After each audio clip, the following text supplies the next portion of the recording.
John 7 LCB અને Vejalpur police સંયુક્ત ટીમે ગુસ્સીટોક હેઠળ વોન્ટેડ રહેલા કુખ્યાત આરોપી અઝહર કિટલીને ઝડપી પાડ્યો છે। આરોપી છેલ્લા 1.5 વર્ષથી ફરાર હતો।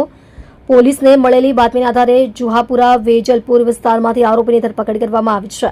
ધરપકડ દરમિયાન આરોપી પાસેથી 15 લાખથી વધુની રોકડ, 2 મોબાઈલ ફોન અને એક કાર તેમજ વિદેશી ચલણી નોટો કબજે કરી છે। પોલીસ તપાસમાં સામે આવ્યું છે કે અઝહર કિટલી સામે કુલ 21 ગુનાઓ નોંધાયેલા છે, જેમાં ખંડણી, ગુસ્સીટોક તેમજ હત્યાનો પ્રયાસ જેવા ગંભીર ગુનાઓનો સમાવેશ થાય છે।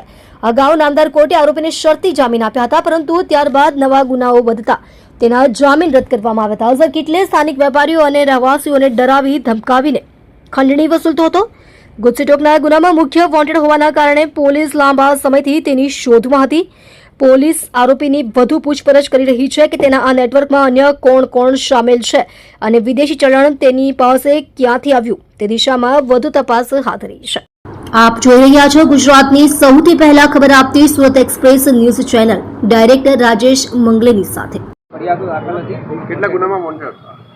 કાલે 19/1/2026 अपना वेजलपुर पुलिस और जोन 7 एलसीबी द्वारा जुहापुराना कुख्यात केटली गैंगना सरगना अजहर केटलीनी धरपकड़ करवामां आवेल छे।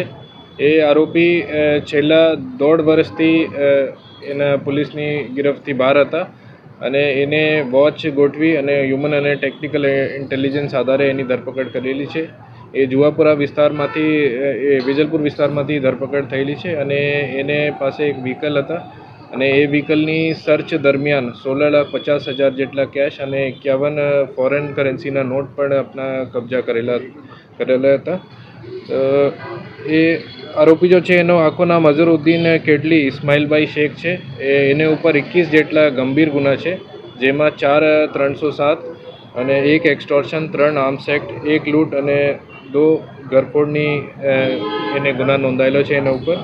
એને એક ગુસ્સીટોકના 2021માં ગુના એને ઉપર નોંધાયેલા હતા, જેની જામીન શરતી જામીન નામદાર કોર્ટે 2023 ડિસેમ્બરમાં આપેલી હતી અને એની શરતી જામીનના ભંગમાં એને ઉપર 51 ગુના દાખલ થયેલા હતા, જેના આધારે વેજલપુર પોલીસે નામદાર કોર્ટમાં બેલ કેન્સલેશન માટે અરજી કરેલી હતી અને એની સતત પ્રયાસોથી એની ઓક્ટોબર 2024માં બેલ કેન્સલેશન થઈ હતી અને એનો પકડ વોરંટ ઇસ્યુ કરવામાં આવેલા હતા। ત્યારથી 1.5 વર્ષથી એ ફરતા હતા અને ભરૂચ અને ખેડામાં જુદા જુદા જગ્યાએ પોલીસથી ધરપકડથી બચવામાં પ્રયાસ કરવામાં એ ફરતા હતા અને એને ચોક્કસ બાતમી આધારે એક સંયુક્ત ઓપરેશનમાં કાલે ધરપકડ થયેલી હતી।